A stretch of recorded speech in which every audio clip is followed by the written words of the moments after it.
부처와 보살의 구분. 지금으로부터 6년 전 경호년의 일이다. 당시 나는 공주 계룡에 있는 한 조그마한 남자에서 불학을 공부하고 있었다.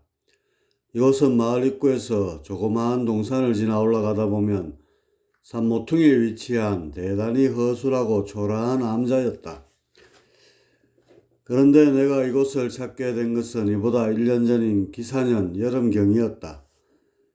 원래 천성적으로 호기심이 많았던 나는 기인이 사신다는 소문을 들으면 참지를 못하여 전국 어디든지 찾아가곤 하였다. 그런데 이번에는 학교에서 얼마 떨어지지 않은 곳이었으므로 쉽게 방문할 수 있었다. 땅거미가 어석히 질 무렵에 동네 입구의 구멍가게에서 스님께서 좋아하신다는 술을 한 병 사가지고 조그마한 뒷산을 넘어가는데 그만 이상한 기운이 전신을 휘감는 바람에 앞으로 나가지 못하고 돌아오고 만 것이다. 이런 일이 있은 후 몰두할 일이 생겨 한동안 잊고 지내다가 경호년 춘삼월 갑사에서 동아리 연합 모임에 참석차 계룡에 갔다가 불현듯 암자가 생각나서 다시 술 한 병을 사가지고 어색한 밤길을 헤치며 올라갔다. 그리고 이번에는 순탄하게 스님을 만나 뵐 수 있었다. 그리고 도학에 관한 대략적인 설법을 듣고 범상치 않은 분임을 직감하였다. 나는 다시 새로운 공부의 길이 열렸다고 내심 기뻐하며 수업만 끝나면 이곳으로 달려와 불학을 공부하는 데 전념하였다. 스님의 설법은 판에 박힌 듯한 기존의 이론과는 사뭇 달랐으며 언제나 새롭고 이치에 명확하여 당시 나의 지적 호기심을 채워주기에 충분하였다. 공부에는 어떤 특별한 교재가 없었고 내가 질문하고 스님께서 답하시는 시기였다. 그래서 나는 도서관에서 미리 자료나 난해한 질문거리를 준비하여 암자를 방문하였는데 스님의 법륜에 풀어지지 않는 의문이 없을 정도였다. 불학의 대강이 이렇게 끝나자 이번에는 예로부터 내려오는 예언서를 공부하게 되었다. 예언이란 머리를 감추고 꼬리를 집어넣어 필요한 시대의 각인이 아니고는 알아낼 수 없도록 처리하여 놓았기 때문에 보통 난해한 것이 아니었다. 그럼에도 스님께서는 무엇이든지 척척 풀었고 그 해석은 실로 명확하고 이치에 타당하였다. 그래서 당시에 나는 내가 모시는 스님께서 정도령임을 확신하게 되었고 지극정성으로 섬기며 공부에 열중하였다. 그런데 하루는 꿈에도 생각 못할 청천벽력 같은 소리를 듣게 되었다. 학교와 화숙집에서 저녁을 마치고 바둑을 두고 있었는데 같이 스님 밑에서 공부하던 한 후배로부터 스님께서 내가 전생에 석가부처의 아버지여서 미륵의 시대를 방해하기 위해 스님의 수제자로 들어오게 되었다고 말씀하셨다는 것이다. 그래서 내년이 가기 전에 모 종단의 사람들에게 맞아 죽을 운이라는 것이다. 후배의 성품으로 나에게 농담할 리는 만무하였고 요즘 스님께서 나를 대하는 언행이 어쩐지 예사롭지 않음을 약간 마음에 두고 있었던 차였는데 다른 사람도 아닌 정도령이라 믿어 의심치 않던 나의 스승께서 이런 말씀을 하셨으니 믿지 않을 도리가 없었다. 순간 나는 온몸이 전율에 쌓이며 처절한 허탈감이 밀려왔다. 어려서부터 미륵의 세계를 열망하여 가전종교단체를 배회하였으며 부모님 설하에서는 나의 이런 호기심을 채울 수 없음을 알고 일부러 계룡산의 가장 근접된 대학을 지원하였다. 그리고 이제는 참 스승을 만나 시대에 필요한 일꾼이 되고자 한 염원을 이루게 되었다고 내심 기뻐하고 있었는데 이게 도대체 무슨 기절초풍할 일이란 말인가. 나는 쓰러지는 몸을 간신히 추스리고 후배들과 스승님이 계신 계룡의 암자로 향하였다.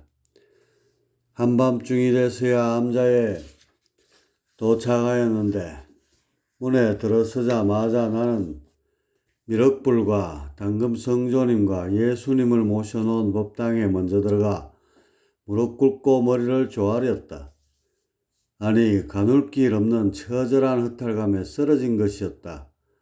나의 현재 의식을 더듬어 보건대 스승에 대한 불신이나 배신감은 추호도 존재하지 않았다. 만일 그렇지 않았다면 나는 스승의 말에 이렇게까지 처절하게 몸부림하지 않았을 것이다.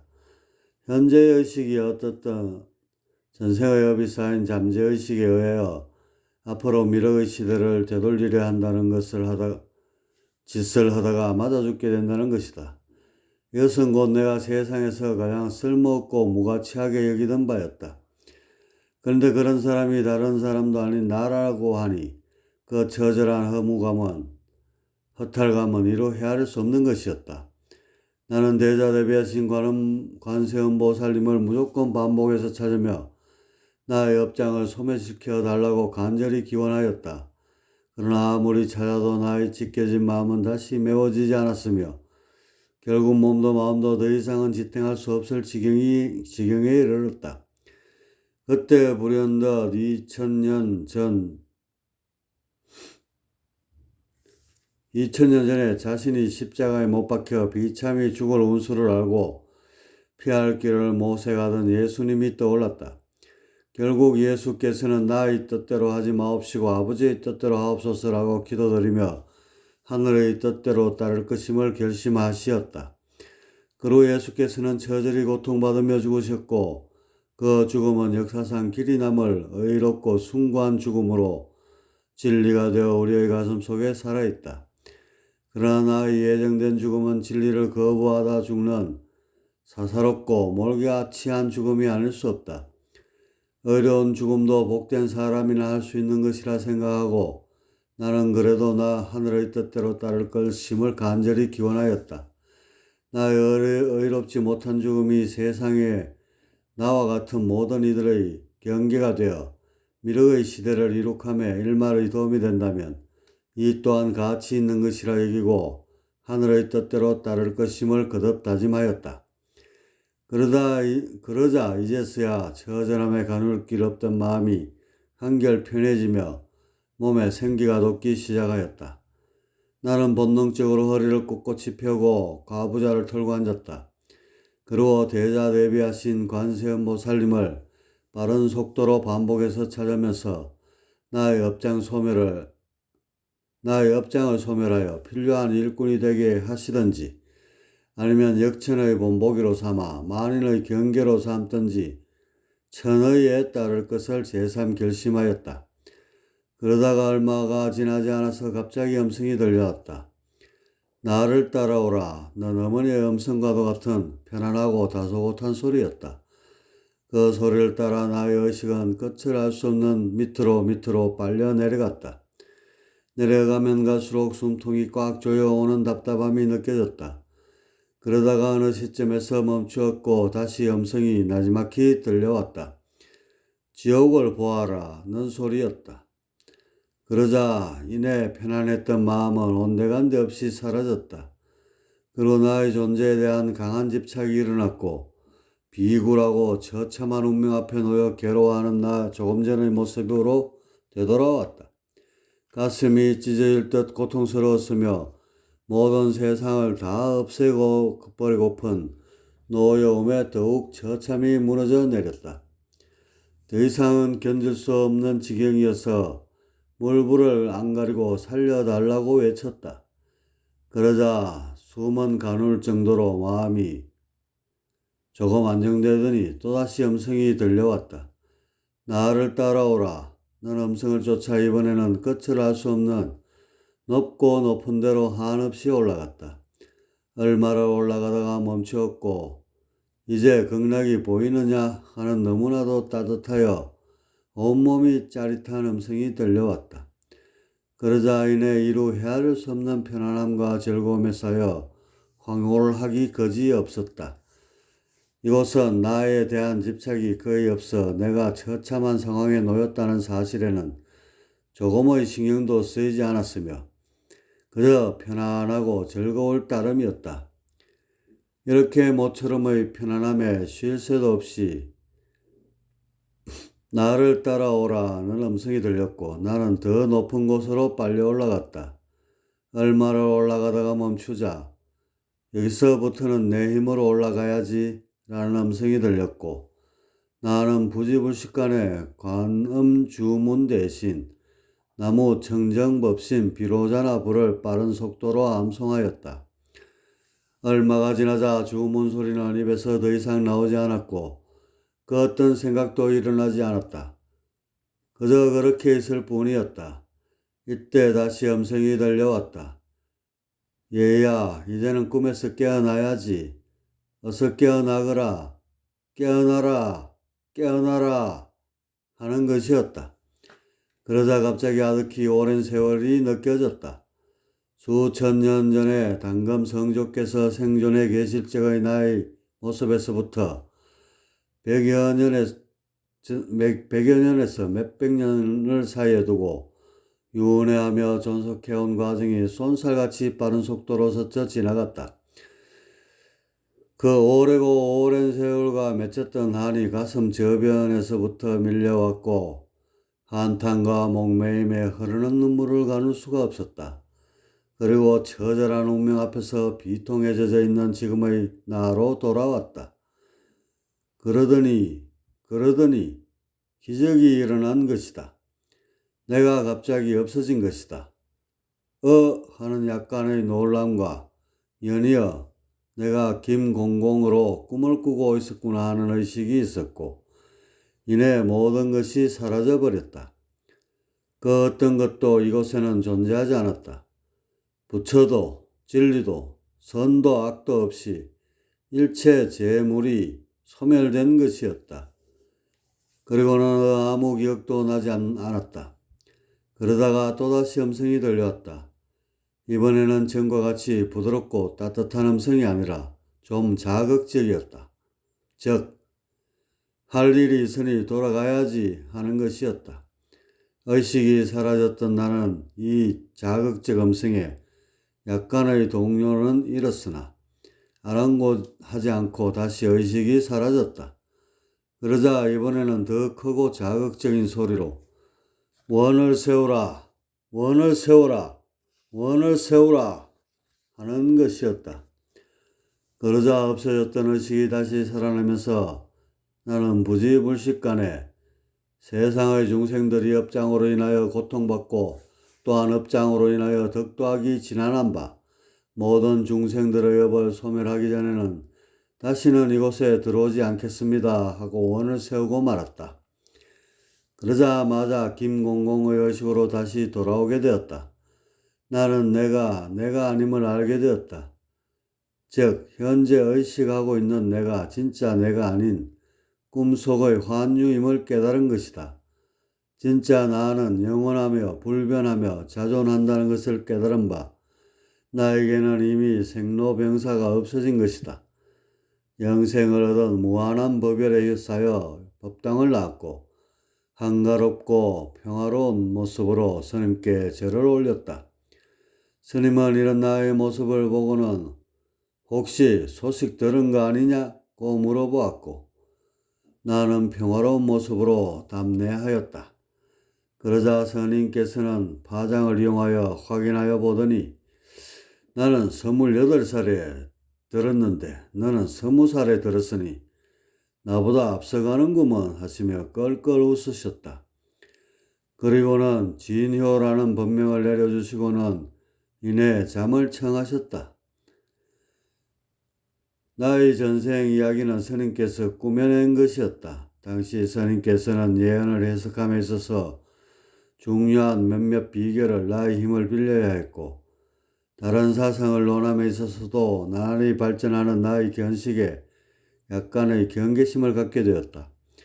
그래서 일부러 전생 이야기를 꾸며내어 나를 당황하게 하고 연후에 이 얽혀진 업장을 처리하면서 내가 확실히 스님께 복종하는 제자로 만들기를 원했던 것이다. 스님은 내가 암자에 오자마자 스님께 무릎 꿇고 애원할 것으로 보았으나 나는 불보살님과 당금 성조님께 무릎 꿇었다. 그리고 나라는 자아가 완전히 무너지는 가운데서 관세음보살님의 가피를 입어 진화를 찾게 된 것이다. 내가 스님에 대한 믿음이 없어서 전생 이야기를 한 귀로 흘렸다면 나는 결코 존재 파멸의 궁극에 도달할 수 없었을 것이다. 따라서 한 소식 들을 수도 없었을 것이다. 그러나 무조건식의 믿음으로 오히려 나는 내 일생에서 가장 파멸적인 순간을 맞이하게 되었고 이것으로 인하여 업장의 막이 얇아지는 틈을 타서 무상의 진리를 얻게 된 것이다.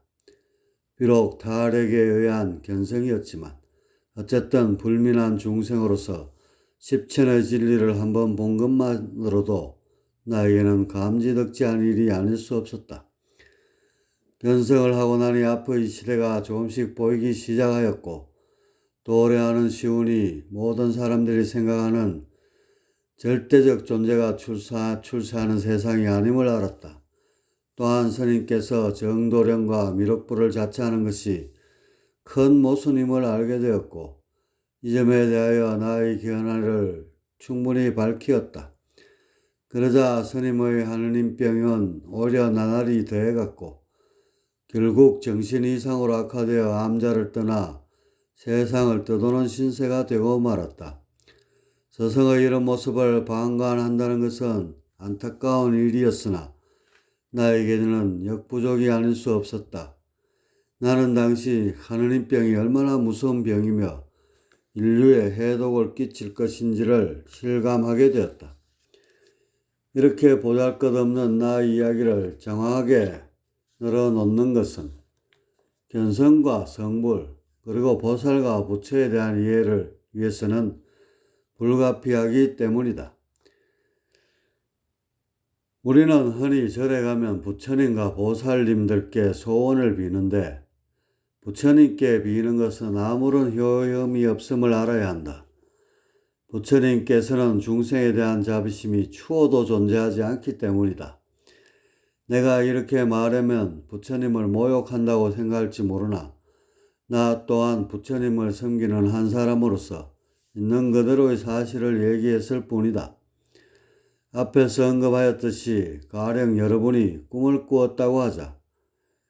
꿈 속에는 불쌍한 중생들이 절비하게 늘어서 있고 그대는 이들에게 먹을 것을 나누어 주려다가 꿈에서 깨었다. 그때 다시 꿈속으로 들어가서 배고픈 이들에게 먹을 것을 나누어 주려고 하겠는가? 비몽사몽간이 아닌 꿈에서 완전히 깨어나게 되면 다시 꿈속으로 들어갈 수가 없는 것이다. 이것을 일러 해탈, 입적, 인멸이라 하는 것으로 이렇게 된 존재를 부처라 하는 것이다. 그래서 부처님께서는 다시는 상대 세계의 모습을 나타낼 수 없는 것이며 따라서 중생들의 일에는 추호도 관여할 수 없는 것이다. 그런 무상의 경지로 오르는 수행의 과정과 진리관이 모든 중생들의 마음속에 살아남아 행보의 지표가 되고 있는 것이다.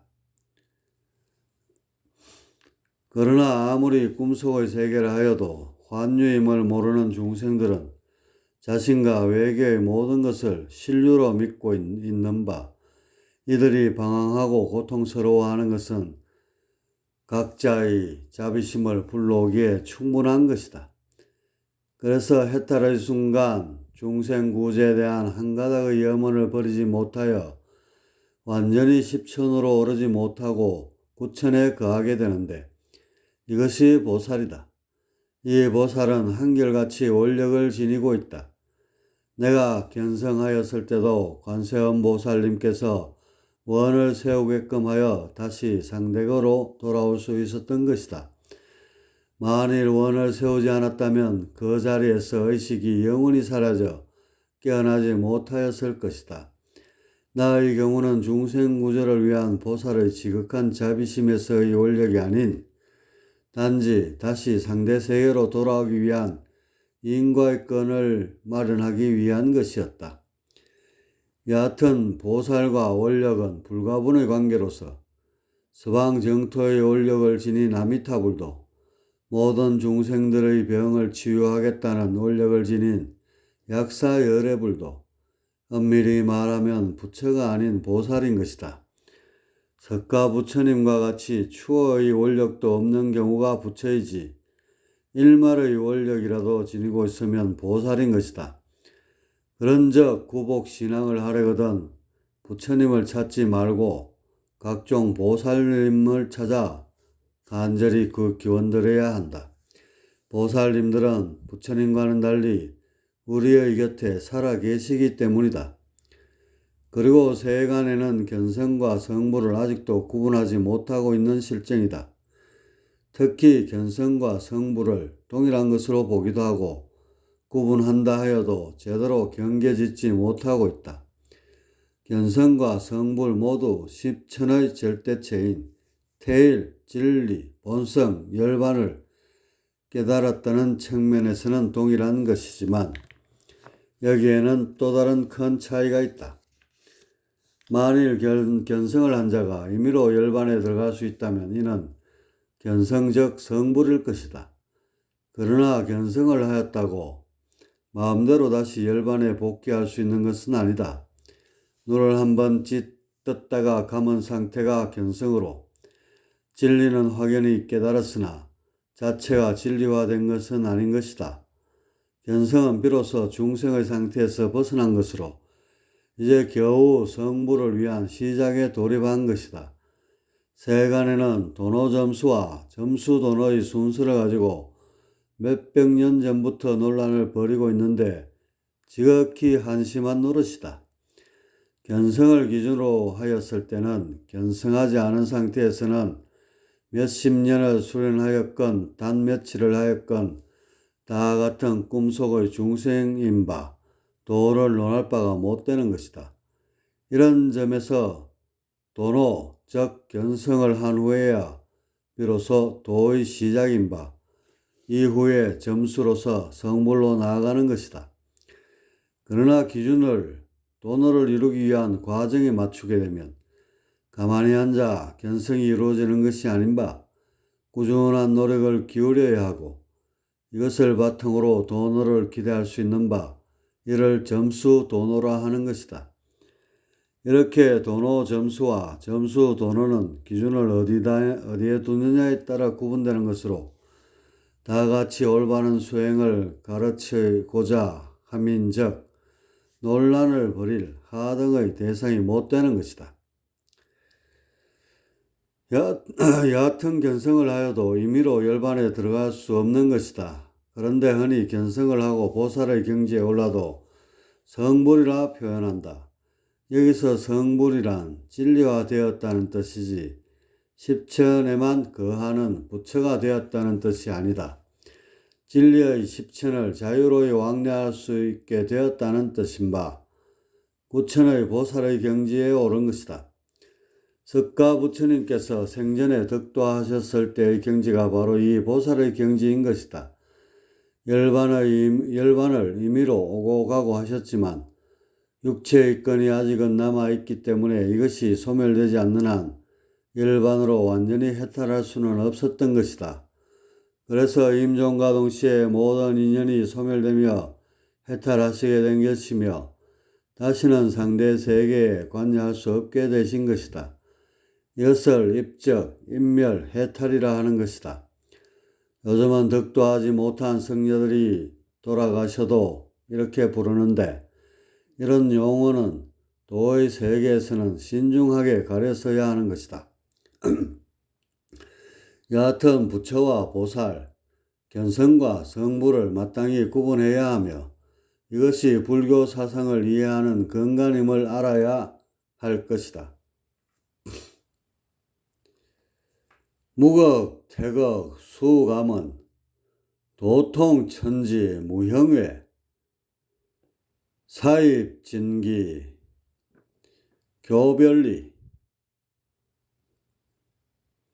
홀각, 천지, 여심중, 무극, 태극을 네 감히 말하는가? 도통은 천지가 소멸된 곳 무극에 있지 않거늘 한 발짝 더 디뎌 정기신 합일처를 찾아드소. 호련중 천지가 된 진화를 각하게 되리라. 경호년 계룡사나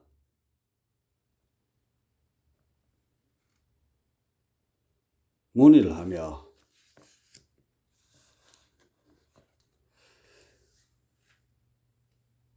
명심성선과 견성성불, 불교의 최상의 목적을 꼽는다면 견성성불을 들 수 있다.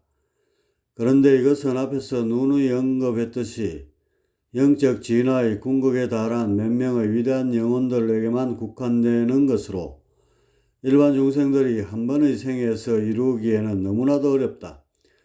그렇기 때문에 몇천 년이 지나도록 견성성불하였다는 도인이 존재해 손에 꼽을 정도로 적다. 10천의 성불에 앞서 5천의 성계를 시작으로 단계적으로 성취하여 나아가는 것이 합당할 것이다. 먼저 무지로 앞을 가린 중생의 신분을 벗어나 선인의 반열에 올라야만 세상이 어떻고 인간이 어떠한지의 폭을 가늠할 수 있는 것이며, 이렇게 이치를 깨달은 연후에 선인에 머무를 것인지 아니면 계속해서 성불을 추구할 것인지를 정하는 것이 지소선후를 아는 현명한 처신일 것이다. 아무리 견성성불의 꿈을 굳건하게 하였어도 죽음과 동시에 지적 작용의 현저한 감소로 인하여 정혼이 되기 때문에 생전의 꿈을 초지일관하기란 쉽지 않은 것이다. 흔히들 이 생에서 못 이루면 내생에서 이루고 내생에서도 이루지 못하면 이룰 때까지 부단히 정진할 것이라고 원대하게 원을 세운다. 그러나 이는 죽어서도 제 정신을 그대로 가져가는 5천 이상의 선인이 되었을 때에나 가능한 것이다. 그렇지 못한 4천 이하의 영적 상태에서는 정의 이탈과 지적 작용의 감소로 인해 생전의 원이 남아있다 하여도 변질되기 십상인 바 초지일관은 진안하기 거지없는 것이다. 그렇기 때문에 무엇보다도 먼저 5천 이상의 선인이 되는 것이 시급한 것으로 신선에 계속해서 머무르건 아니면 성불의 꿈을 세우건 그때 가서 결정하면 되는 것이다. 덕도의 뜻을 둔 수행자라면 누구나 죽어서도 제 정신을 그대로 보존할 수 있을 정도의 영적 수준은 기본적으로 만들어야 할 것이다. 이 기본 과정을 이수한 연후에 각자가 추구하는 목표를 세우는 것이 바로 바른 도리인 것이다. 그런데 사실상 5천 이상의 경지에 오르게 되면 대개가 성불을 그렇게 중요하게 여기지 않게 된다. 가령 인간이 추구하는 어뜸되는 목표는 곧 영원 불멸의 존재가 되는 것이며, 그 다음 가는 것이 극락에 가서 행복을 얻는 것이며, 또한 그 다음 가는 것이 자아실현을 통한 가치 추구인 것이다. 그런데 성불하는 것은 첫 번째의 영원 불멸의 존재가 되는 것은 해결할 수 있지만 두 번째, 세 번째의 목표는 결코 얻을 수 없는 것이다. 이에 반하여 선인이 되는 것은 이 세 가지 목적을 두루 해결할 수 있다. 물론 첫 번째의 영존을 득하는 것에 있어서는 다소 미흡한 점도 있기는 하지만 전기를 돌려 보충하는 방법으로 개체를 충분히 존속시킬 수 있는 바 대부분의 선신들은 성불하기를 꺼리며 선계에 계속해서 머무르고자 하는 것이다. 요컨대 불교의 견성성불은 가장 근원이 되며 기준이 되는 참된 이상향이라 할 수 있지만 많은 중생들을 이롭게 하는 현실적 방안에 있어서는 이치를 밝혀 선인이 되는 명심성선이 보다 우선해야 할 것이다. 선, 명심, 성선, 후, 견성, 성불.